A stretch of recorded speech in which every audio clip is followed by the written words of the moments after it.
This channel does not promote any violent, harmful, or illegal activities. All content provided by this channel is meant for an educational purpose only. আর এই ঘাটালের পরিস্থিতি আরো খারাপ হতে পারে কারণ দক্ষিণবঙ্গের আকাশে দুর্যোগের মেঘ আর বৃষ্টি। নিম্নচাপের ফাঁড়া ৩-৪ দিন প্রবল বৃষ্টির পূর্বাভাস দেওয়া হয়েছে। আজ উপকূলে অতি ভারী বৃষ্টির কমলা সতর্কতাও জারি করা হয়েছে। কাল পশ্চিমাঞ্চলে অতি ভারী বৃষ্টির সতর্কতা, কাল কলকাতাতেও ভারী বৃষ্টির আশঙ্কা, ঝাড়খণ্ডেও ভারী থেকে অতি ভারী বৃষ্টির পূর্বাভাস দেওয়া হয়েছে।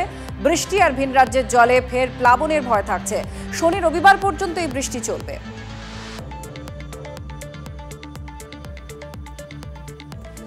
আরপিএফ এর আধিকারিককে আঙুল উঁচিয়ে শাসানি তৃণমূল বিধায়কের। হুগলি তারকেশ্বরের তৃণমূল বিধায়ক রামেন্দু সিংহ রায় তারকেশ্বরের আরপিএফ অফিসে গিয়ে হম্বিতম্বি করেন বলে অভিযোগ। তারকেশ্বর স্টেশন চত্বরে বিধায়কের নেতৃত্বে তৃণমূল কর্মীদের বিক্ষোভ চলে।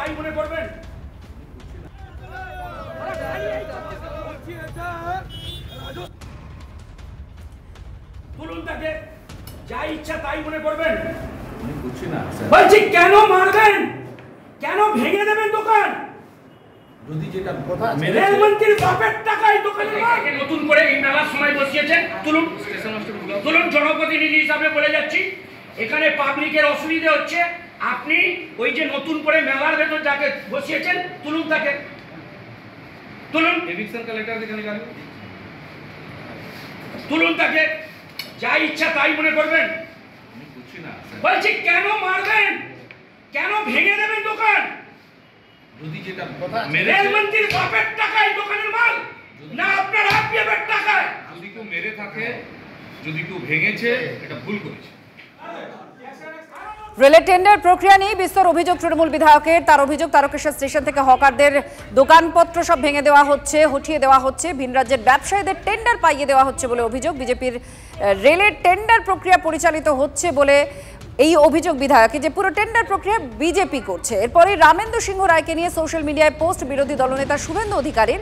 নন্দীগ্রামের বাসিন্দা তারকেশ্বরে দোকান চালাচ্ছেন বলে তাকে শাসানো হচ্ছে বলে অভিযোগ শুভেন্দুর। পাল্টা শুভেন্দুকে তোপ দেখেছেন তৃণমূল বিধায়ক। ওদের লোকেরা তারা এসে এখানেতে দোকান চালাবে, তাহলে তারকেশ্বরের বাবার মন্দিরের বাবার ধামের লোকেরা আঙুল চুষবে? তাহলে কি টেন্ডারও কারচুপি হচ্ছে? অবশ্যই হয়েছে। বাংলার কেউ থাকেনি, রাজস্থানের পেয়েছে। আর রাজস্থান থেকে কেউ এসে দোকানে তার কর্মচারী পেল না।